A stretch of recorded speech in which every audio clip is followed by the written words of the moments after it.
আর যেন কোনোদিন আমরা মাইক বাজাতে না দেখি।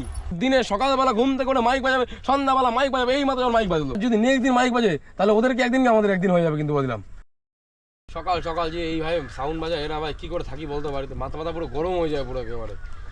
এগুলো বন্ধ করতে হবে, ঠিক না? এটাকে বন্ধ করাতে হবে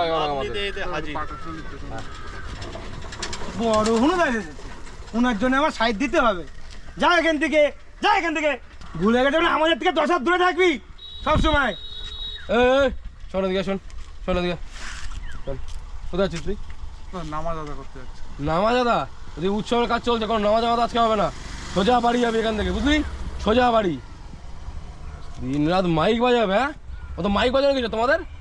সকালবেলা, রাত্রিবেলা, দুবেলা মাইক বাজাতে হবে? 2-3 বাড়ির জন্য পাড়া থাকা অতিষ্ঠ হয়ে যাচ্ছে আমাদের এখন।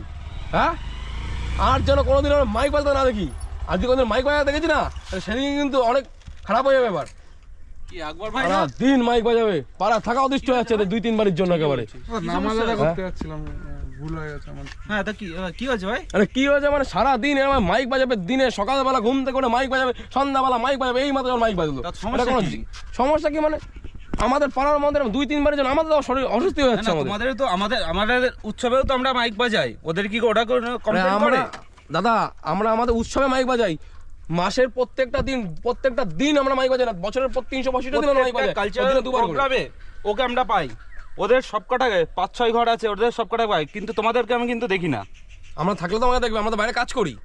বাইরে কাজ করে এসে 2 দিন এসে এখানে খুব জ্ঞান দিচ্ছ। 2-4-5 ঘরের জন্য পাড়া থাকা অতিষ্ঠ হয়ে যাচ্ছে। আর যদি নেক্সট দিন মাইক বাজে তাহলে ওদেরকে একদিন আমাদের একদিন হয়ে যাবে কিন্তু বললাম। ওদের পাড়া থাকা দুষ্কার করে দেবো আমি পুরো।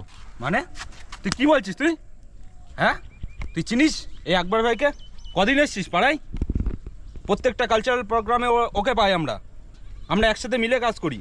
তোদেরকে একটাও দেখি না, সবসময় তো দেখি বাইক নিয়ে আড্ডা মেরে ঘুরে বেড়াস। প্রত্যেকবার রক্তদান শিবির হয় পাড়ায়। কোথায় থাকিস তোরা?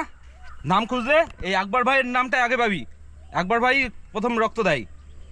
দাদা, তুমি আমাদের ধর্মের লোক হয়ে ওর সাপোর্ট করছো, এটা তোমার থেকে একদিন মানা ছিল না দাদা।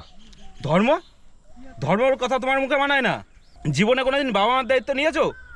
তুমি তো বাইরে থাকো, ওই টাকা পাঠিয়ে দিলে সব কিছু খালাস। তোমার বাবা যখন অসুস্থ হলো, ওই প্রথম অ্যাম্বুলেন্স ডেকে আনে, ওই নিয়ে যায়, ওর জন্য তোমার বাবা বেঁচে আছে এখনো। তোর বাবার শরীরেও আকবরের রক্তই বচ্ছে। এই আকবর ভাই রক্ত দিয়ে তোমার বাবাকে বাঁচিয়েছিল, আর তুমি ধর্ম নিয়ে ভেদাভেদ শুরু করেছো। হ্যাঁ, তোমাদের মতন কয়েকজন ধর্ম নিয়ে ভেদাভেদ শুরু করেছে দেখছি। তোরা না শিক্ষিত, তোদের সাজে এসব।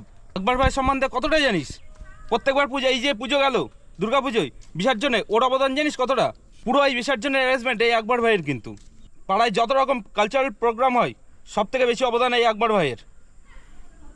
তোদের এই জন্যে মানুষ করেছে। হ্যাঁ, তোর মা বাবা শিক্ষিত করেছে এই ভেদাভেদ শুরু করার জন্যে। তোরা সব কটা পড়াশুনো জানা অশিক্ষিতর দল। তোদের থেকে আমাদের পাড়ায় যারা অশিক্ষিত তারা অনেক ভদ্র। আজকে তোদের মতন ছেলেবেলের কাজ গ্রামকে আরও আলোর দিকে এগিয়ে নিয়ে যাওয়ার, আর তোরা কি করছিস? ভেদাভেদ শুরু করেছিস। চলো আকবর ভাই, আজকে দেখি কে বাধা দেয় তোমার নামাজ পড়তে। আজকে মাইক আরও জোরে বাজাবো।